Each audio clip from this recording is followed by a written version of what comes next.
Lembaga Hukum asal Solo, Jawa Tengah menggugat Presiden Jokowi dan Kepala Badan Pembinaan Ideologi Pancasila atau BPIP Yudian Wahyudi. Gugatan ini terkait pelepasan jilbab oleh Paskibraka Nasional saat prosesi pengukuhan di IKN pada Selasa 13 Agustus kemarin.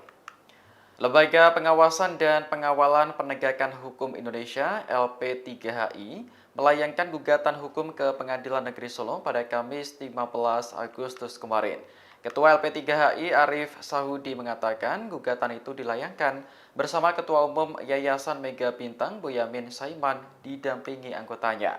Menurut Arif, pelepasan jilbab Paskibraka Nasional oleh BPIP telah melanggar Undang-Undang HAM. Jokowi selaku presiden juga dinilai bertanggung jawab atas pelaksanaan upacara peringatan HUT RI, sehingga baik kepala BPIP maupun presiden sama-sama digugat secara hukum.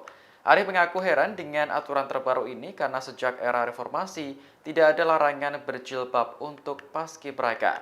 Ia pun menilai pelepasan jilbab saat pengukuhan kemarin adalah pelanggaran Undang-Undang HAM yang belum pernah ada dalam sejarah.